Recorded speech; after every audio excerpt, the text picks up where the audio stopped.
So coming up this weekend is UFC Fight Night Lemos versus Jandiroba, and I'll be honest with you guys, I'm not really looking forward to this card all that much. This definitely is the classic UFC Apex card, which is just kind of there to fill in the time until we get to some really good cards such as UFC 304 and also the UFC event in Abu Dhabi. This is going to have some very fun fights though, like don't get me wrong, there definitely are quite a few fan favorites on the card, but overall, top to bottom, it's just not really a card that's really getting me excited, I do have to be honest. But if you did want to get some action in on this fight, there is We Want Picks Premium membership, which is $10 per month, and Algeo and Jacobs do offer a lot on that We Want Picks Premium membership where you can access Algeo and Jacobs bets, as well as a bunch of tools to help you make your own bets, such as a line and movement tracker. There's also an AI which has been developed for We Want Picks to predict fights as well, which is pretty cool, as well as articles that I write every single week talking about regional cards that are non-UFC related. So there's a lot there for $10 per month. You can support my channel and also get a 3-day free trial by signing up using the code ARTEM. $10 per month, you do get a lot of value for that. And now, let's get into the first fight on the night on the Tapology page. It's Mohammed Usman versus Thomas Petersen. And I'll be honest, I was kind of excited about Thomas Petersen coming into the UFC. And he just may not be quite as good as I thought he was. Now, I do wish that he changed his name to Cocaine Bear, because I thought that would be quite funny for him. He said that in his Contender Series post-fight interview. But he did win on the Contender Series against Chandler Cole, who is 5'9" and a heavyweight. That's kind of it, all you need to know. And then he loses to Jamal Pogwez, where he just does get a little bit exposed everywhere. Petersen is a very solid wrestler, and he made his name known in the LFA, was built up in the LFA, and did take on some decent enough competition, did lose to Cortez Acosta, but then bounced back with a couple of wins by finish. Mohammed Usman, of course, is the brother of Kamaru Usman. He's a big boy, he's also a wrestler, he's not really the most exciting guy, he also isn't really the best striker, but he does make up for that lack of striking skill and striking power. He can knock you out, he can wrestle, and when it comes to this one, I'm going to go with Mohammed Usman here. I think he probably will be the bigger guy out of the two, definitely the guy with the more muscle. And Petersen, although he has shown like decent head movement, like forwards and backwards, he isn't that good defensively on the feet. So I think Mohammed Usman could knock him out here as a heavyweight fight or win a decision using that wrestling. I'm going to go with Usman. It is a low confidence pick though. Now Luana Carolina fights against Lucie Pudilova, and once again this is just a very hard fight to predict, and just once again a fight that I'm not really predicting is going to be that great. I'm just going to double check the weight class. It is at 135 pounds, which is an interesting move, but does make sense for Luana Carolina as she has had to cut her hair off in the past to make 125. Lucie Pudilova is interesting because she left the UFC, then lost to an amateur in Teresa Blader in an exhibition fight, and then won a bunch of fights, and is now back in the UFC. This fight was on the pay-per-view main card, by the way, of UFC 279, I think. Unreal. Lost to Edwards, close fight, lost to Island Perez. She's now taking on another striker. Lucie Pudilova is going to want to wrestle in this one, whereas Luana Carolina is going to want to use her Muay Thai. She's got a couple of decent enough wins recently. She did kind of expose Ivana Petrovic in her debut, and then was able to defeat Juliana Sturilenko, who is a very solid grappler, but she did miss weight in that one. I'm going to go with Carolina, very, very low confidence in this one though, because I do think she is going to be the significantly better striker, and Pudilova hasn't really shown an ability to dominate anyone on the ground so far in the UFC, aside from Wu Yanan, who's not in the promotion anymore.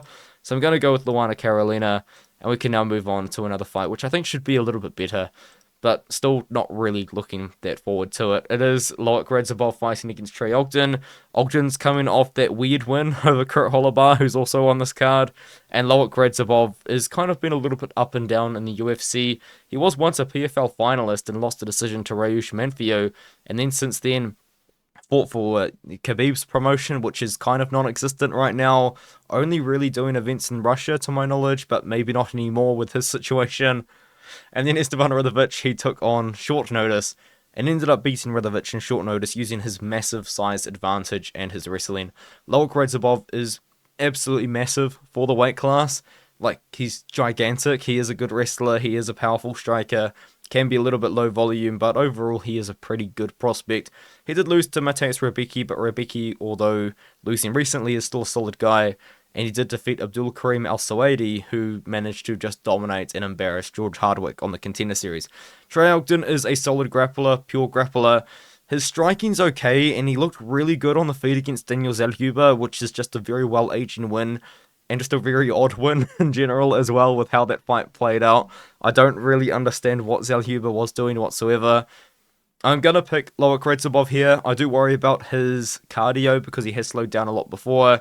He is very big, but I think ultimately he can land better shots on the feet. I don't see Ogden being much of a striking threat to him, and I also think he could get takedowns and not get submitted. So I'm going to go with Radzhabov here to win by decision or maybe even by knockout. But Ogden, although he has been KO'd quite a few times, if I'm not mistaken, I know he's never gotten a KO. He's never been KO'd, sorry, and he's never got a KO. But Ogden's a tough guy. Maybe Radzhabov can finish him on the feet. We can move on. Miranda Maverick is going to be taking on what, in my opinion, should probably be a bit of a step down in competition for her against Dione Barbosa.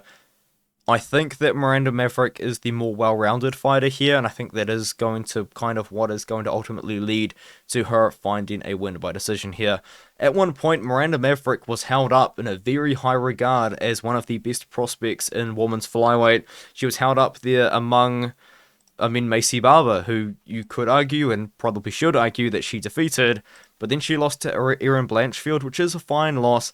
But then she just didn't really come back so much. She didn't look good against Jasmine de Souda-Vicious, which is not a badly aging loss, but Jasmine de Souda-Vicious has kind of shown that she's got no striking whatsoever. Her loss to Cortez has aged terribly now, but it is what it is. Maverick is not a good striker at all. She is a wrestler for the most part, but I think when it comes down to this one, she should avoid grappling at all costs. Dione Barbosa only really has grappling, on the other hand. She really only has pure BJJ as well. Her wrestling isn't amazing. She was able to get past Ernesto Caracate, though, who is a pure striker, and it's not a bad win. I think it might age quite well, but she did defeat Rayan Guerrero by submission. Miranda Maverick has already proven herself to be fighting against much better competition in her career. I think that she should be able to defend takedowns from Dione Barbosa, and although I don't think that she is the best striker, I think that she should be able to make more happen on the feet, which will lead to a decision, but once again, not really a fight that I think is going to be all that exciting. And now we can move on to a fight which I know will be exciting. In fact, I think this one's going to be a banger. Very, very much looking forward to this one. Two veterans of the game. Two guys potentially fighting for contracts right now.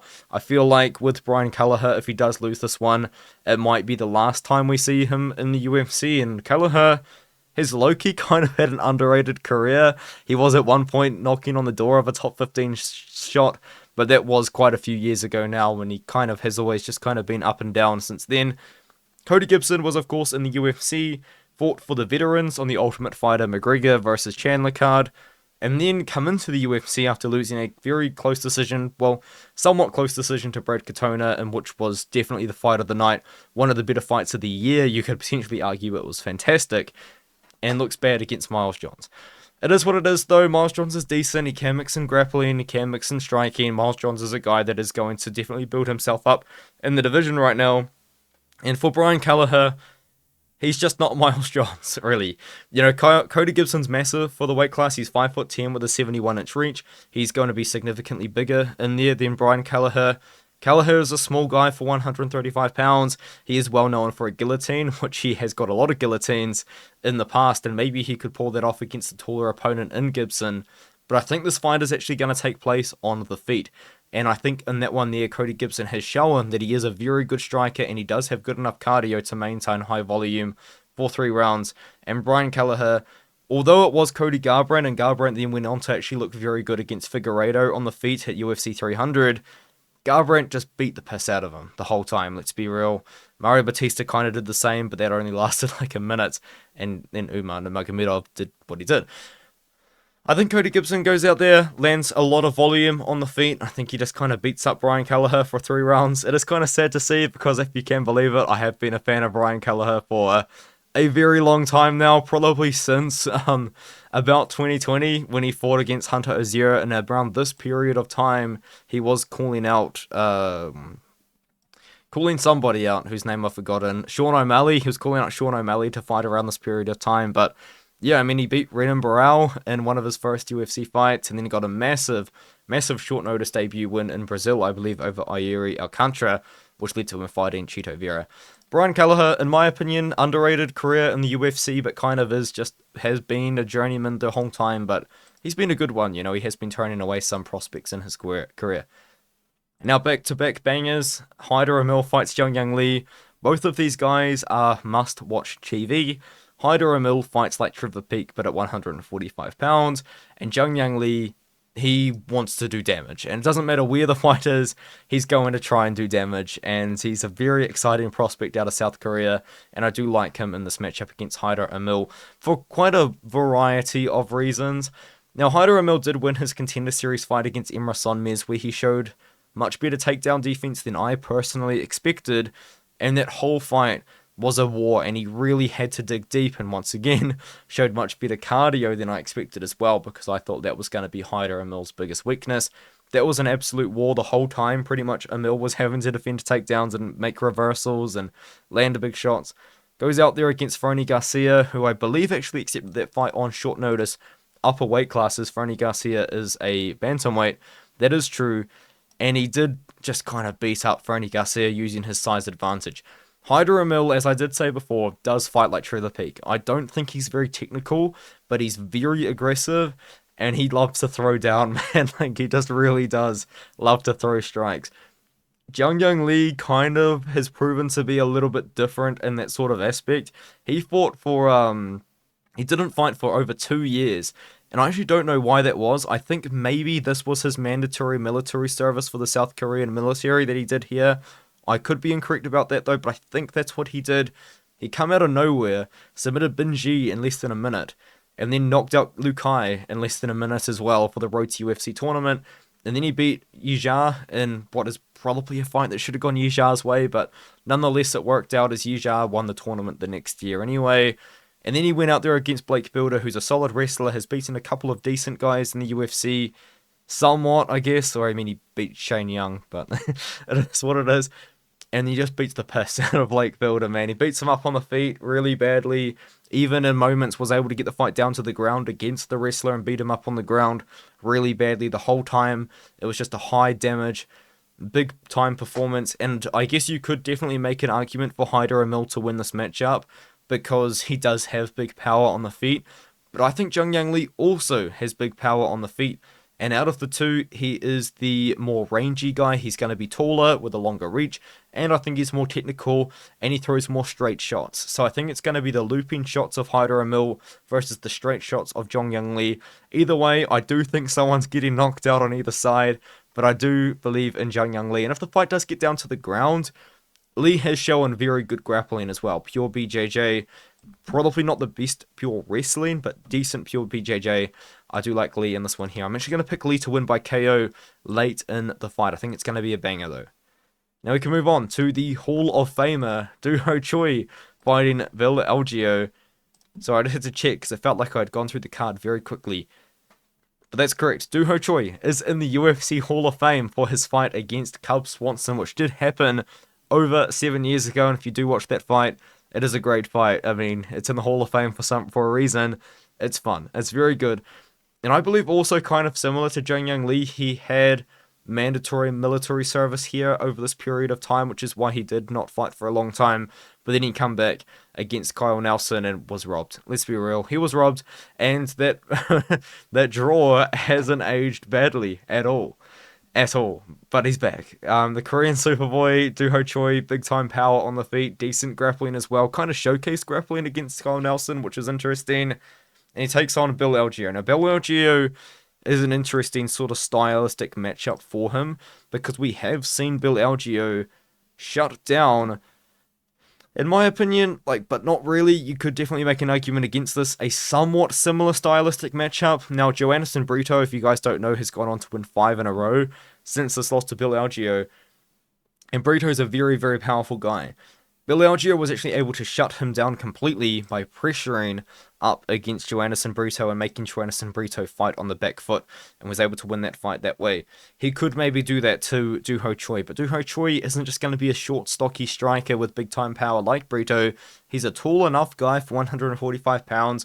He's decently rangy, and he does have power at the end of his shots. You know, I understand that he was on a losing streak before, kind of that draw to Kyle Nelson in his big return, but you know, I know, like a lot of these wins, a lot of people probably don't even recognize the fighters, but he was knocking everyone out, man. He come in with an 18-second KO, another KO in 93 seconds, then another knockout. Really had to dig deep against Cub Swanson in that fight, which was amazing. And then he did kind of disappear a little bit for that mandatory military service, and then I think he got injured as well. But I do think Doo Ho Choi wins. This might be bias, like, I really think it could be, because I do love the Superboy, but I think he's just better at striking than Algeo, and that performance against Kyle Nelson, I think he was robbed. He really was robbed. Now, I understand Algeo probably is going to want to take this fight down to the ground and use some grappling, but if that happens as well, I mean, Doo Ho Choi showed decent enough grappling against Nelson as well. Like, I mean, it's hard to kind of base it off him not really fighting at all, but I think he's going to knock out Algeo, so maybe that's bias, maybe that's not, but I do think Doo Ho Choi does go out there and lands the KO blow over Algeo. Durden is going to be fighting Bruno Silva, and this fight could be really good, or it could be like just another Cody Durden fight where it's just him attempting 25 takedowns and getting 12 of them. But I'm going to go with Cody Durden here. He does have very good cardio for the weight class, and he does have very good wrestling for the weight class as well. I understand he did just lose to Tagir Ulanbekov, but maybe Ulanbekov like isn't as terrible as we thought he was. It's kind of hard to tell, but before that, he was on the big win streak. The win over Jake Hadley has aged alright. It's okay. The win over Charles Johnson has aged pretty well since he just beat Joshua Van, and he also beat that other guy from Azat Maksum. Did he beat Azat Maksum? I think it was him. Carlos Mota was on roids when he beat him, so that's a good win. And then JP Base. Just a moment of silence for JT Days. Bruno Silva is one of those guys that has not been fighting regularly at all. He had a massive run where he fought heaps, and then just never fought again. Knocked out JT Bays. A moment of silence for JP Bays. If you know, you know. If you don't know, then you just don't know. And then he fought a couple of times. After that, he knocked out JP Bays, beat Victor Rodriguez, and then he fought Tyson Nam. Was the first person and only person to submit Tyson Nam, who was a striker, so it's very impressive, and he did it with a knockdown as well. Bruno Silva, I believe, and I'm pretty confident this is true, is a training partner of Henry Cejudo. He is a pretty short guy for the weight class. He's very scrappy, and he does have a decent amount of muscle on him for a guy that is 5'4" at 125 pounds. Now, against Cody Durden, he's going to have to defend a lot of takedowns, and probably more takedowns than anyone's ever attempted on him before, and maybe being a training partner of Henry Cejudo will really help that. And to be fair, that really could be a good reason to maybe pick Bruno Silva here, is to defend the takedowns and get the knockdown on Cody Durden with his striking, because he is a decent striker. Now, he's a small dude, but he's got bomber striking, he does. He did knock down Tyson Nam, who's a solid striker. But I think Cody Durden's going to go out there and win you with his wrestling. Typically, Durden fights aren't the most fun to watch, but some of them can be very entertaining. I think in this one, he's just going to get the takedowns over and over and over again. Now, Kurt Holobaugh fights against Kaynan Kruschewsky. I don't feel good about this one. This might end up being the worst pick on the card for me, I'll be honest. But I'm going to pick Kurt Holobaugh to beat Kaynan Kruschewsky. And you're just going to have to let me cook here. Kaynan Kruschewsky going into his Contender Series fight, I thought looked really bad. Like, he just knocks people out, but his technique is terrible. He doesn't have it. It's non-existent. It doesn't exist. And even if you watch his fight on the Contender Series against Dylan Mantello, who is nowhere near UFC level in hindsight, he's just kind of bombing away. Like, he just doesn't have technique. His straight shots aren't straight. They're kind of looping. It's weird. It doesn't really make sense how it works. He just got no technical striking whatsoever, and all he is offense. And I do understand the performance against Alves Brenner did happen from him accepting the fight on short notice, and he clearly was not in fight shape whatsoever in that matchup. So even if you completely disregard that, what I see in Kaynan Kruschewsky is a striker with just no technique. He's taken on Kurt Holobaugh here, and this is where it could be a really bad pick, who, look, terrible against Trey Ogden. Like, probably one of the worst performances I've ever seen against Trey Ogden. But before that, beat Austin Hubbard, who just beat Mikhail Figlak, who is a very hot prospect from Poland. Like, this is why MMA makes no sense and you cannot predict it, because Austin Hubbard defeating Mikhail Figlak makes no physical sense whatsoever. But it's all good. He obviously had the Ultimate Fighter season like Cody Gibson did, and then had the good performance there, got some good submissions there. And if he goes into this matchup using his decent striking, which I think is more technical than Kaynan, but probably less dangerous, and then looks to grapple off that striking, I think he can submit Kaynan Kruschewsky. I do genuinely believe that. But if he just goes out there and strikes against Kaynan Kruschewsky, although Kaynan is just very sloppy and just is very powerful, he still has that power to lean on. And Kurt Holobaugh at this point in his career is nearly 38 years old. He's had 28 pro fights. He's been finished a couple of times. So maybe Kaynan can land and get the KO, and that is why he's the favorite in the matchup. But I'm just kind of bank on Holobaugh being able to mix in that grappling, because his grappling is really good, man. Like, he's a very talented grappler, and I'm kind of hoping that's what he does. So I'm going to go with Holobaugh. I'm going to go with Holobaugh by submission. He needs to mix in the striking with the grappling, though. That performance against Ogden, massive red flag, though. Now, Steve Garcia fights against Seungwoo Choi, and in my opinion, Steve Garcia probably is one of the better bets that you can possibly make on this card. Minus 145. I really like him in this matchup. I really do, because Steve Garcia, I understand he's on, I think, the biggest KO streak. Maybe at 155, 145, wherever the fights have been taking place, at 145 probably. The biggest KO streak at 145 pounds with 3 in a row. He's a wrestler. Now, I do understand why they've made the odds pretty close, because Steve Garcia is very much a glass cannon. Like, he does have no chin whatsoever. I mean, Charlie Ontiveros nearly knocked him out, if you didn't know that. If you go through his career, Charlie Ontiveros knocks him down twice. Maheshati Hayase nearly kills him. And then after that, he manages to win 3 in a row, and he has looked very good. Now, he beats the brakes off Chase Hooper. If you haven't seen that fight before, and you really like Chase Hooper, never, ever watch this fight. Just don't touch it. Stay well away. And then against Shayla Nudimbeki, he works the body, looks really good, kind of works really good on the feet. And then Nudimbeki was able to out-wrestle him in moments, but then he ends up getting the finish. And then he just beats Malquizal Costa on short notice. And that's a very good win. Rescheduled, nonetheless, but still. So when you do kind of look at Steve Garcia's career as a whole, it is very up and down, but right now it's very up. And the thing about Steve Garcia is, although he is a glass cannon on the feet, and he doesn't have the best chin, like, at all, he still is a wrestler, and he's taking on Seungwoo Choi, who literally only has Muay Thai.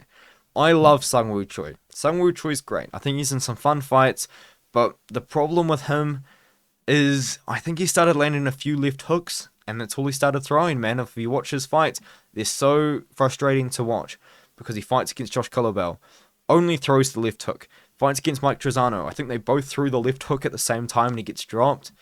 It's all he does is throw left hooks. He's a South Korean national Muay Thai champion, and he only throws left hooks. That's incredible to me. So although Steve Garcia does have no chin, and there's a very good chance he's going to get knocked out, I like him at minus 145 because he is going to wrestle here. I don't think Steve Garcia is dumb enough to strike with Seungwoo Choi, because, you know, he learned that lesson by nearly dying against Maheshati Hayase. So I do think we're going to see Steve Garcia go up there and wrestle Seungwoo Choi. A lot of people picking him by KO. I mean, he's on a massive KO streak, but I think if he plays it smart, he can win a very safe decision and really propel himself forward in his career. And that could lead to him getting a borderline sort of top 15 sort of matchup in the top 25 of 145 pounds, in my opinion. And then Brad Tavares fights against Junyoung Park. I feel like you just got to fade Tavares. I just don't think Tavares has looked good in a long time. You know, he's nearly 37. It's crazy to think of that, because I always think of Brad Tavares being a lot younger, because when I was watching the UFC, when I was younger, Brad Tavares was just kind of there, you know what I mean? And that's what he is now. The same position that Brad Tavares was in 2016, 2017, is where he is right now. I mean, I guess he fought against Izzy at one point, which is cool, but he was just sacrificed to Izzy. And then he was just sacrificed to Evan Shabazian. That's literally what they do to him. And then they sacrificed him to Dricus. the whole time he's ever been in the UFC, he's just been sacrificed to prospects, you know. At the time, you know, Bubba McDaniel won the Ultimate Fighter. No, he got second on the Ultimate Fighter, I believe. They wanted to test out how good he was. Same season as Tavares was on, I believe. No, maybe not. But anyway, they were testing Bubba McDaniel, they gave it to him. They were testing Lorenz Larkin, they gave it to him. Same thing here. I mean, Tim Boetsch was, I believe, just an old fat man when he fought him then. But for the most part, the whole time Brad Tavares has been in the UFC, they've just fed him to prospects. That's literally his purpose. And it's kind of his purpose here, except Jeong Park is coming now off a loss. But Jeong Park is still kind of a guy they could build around. I believe there still are rumors of the UFC coming back to South Korea. And if that is true, then Jeong Park would be on the card, wouldn't he?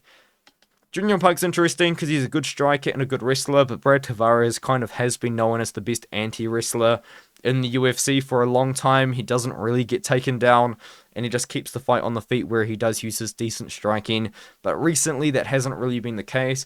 A chin, which has been known for being quite strong, has recently been getting cracked. He got KO'd by Gregory Rodriguez, he got knocked out by Bruno Silva, and he lost to Dricus du Plessis in a fight which he did give Dricus du Plessis a very tough fight to his credit. He beat Chris Weidman, but let's be honest, did he look good against Chris Weidman? No, just no, he didn't. Jeong Park, on the other hand, is interesting, though. I mean, he dominated Dennis Hewlin. One of my favourites, one of my personal favourites, Dennis Hewlin. Dominated him on the ground. That was a very tough one to watch for me, to be honest. And then he beat Albert Duraev by submission, who is kind of like a what could have been fighter, because when he first came into the UFC, man, that guy had some hype. But then he lost to Andre Muniz in a close fight. And Muniz is developed his striking, but he's a very, very tricky grappler. I do like Jeong Park, though, because I think that it's just a Tavares fade, really. I mean, on the feet, Park's not really the best striker, but he can get aggressive up against the cage, and he will look to mix in takedowns too. Usually that's not really the best sort of strategy to initiate against Brad Tavares, but at the end of the day, Tavares hasn't looked good for, 3 fights in a row now? I like Jeong Park. I think it's just a Tavares fade, let's be honest. Now we move on to the main event. I mean, there's almost guaranteed to be a finish, but is it a fight I'm looking forward to watching? Not really. I mean, Amanda Lemos, if the fight's on the feet, is always going to be a knockout threat to Virna Jandiroba, but if the fight's on the ground, then Virna Jandiroba is always going to be a submission threat to Amanda Lemos. And it just kind of comes down to, do you think Amanda Lemos wins by KO, or do you think Virna Jandiroba wins by submission?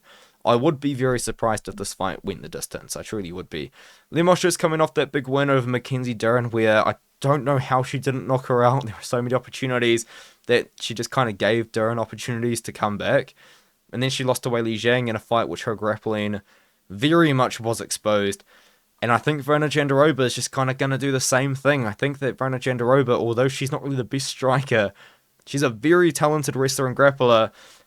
And she's 36, so I just don't know if she's going to get a title shot off this win, but she actually might. Virna Jandiroba has found a lot of success in the UFC. Of course, she does only have one eye, I believe. A lazy eye. She's got a lazy eye, which is interesting, because apparently Shadowput and Magomedov can't fight in the US, even though he literally can. Anyway, she beat Lupita Godinez, out-grappled her, very impressive, out-grappled Marina Rodriguez, similar stylistic matchup in my opinion to Amanda Lemos. And to get back to that, Dre Miley has one eye. Dre Miley has one eye, and he fights in the US. Shadowput Magomedov can, trust me, he can. And then, Virna Jandiroba's the pick though, with the wrestling, with the grappling. I think she's going to be able to get it done by submission. I do think that there is a finish either side. I think it is either Lemos wins by KO or Jandiroba wins by submission. And that's just kind of what I'm going off, to be honest with you. It's definitely not the best main event we've ever had, but after this, we do have quite a few decent cards. In fact, I'm very much looking forward to UFC 304. I made an early prediction video to that. And then this fight night in Abu Dhabi is looking to be very good. Hopefully this isn't the real poster. Come on guys, you can do better than that. But yeah, just look at this card. I mean, Tony Ferguson's on the card. Oh, never mind, I'm not really looking forward to it that much anymore. Oh, this is a really good card though. A really, really good card. Tony Ferguson. I'll see you guys in the next one.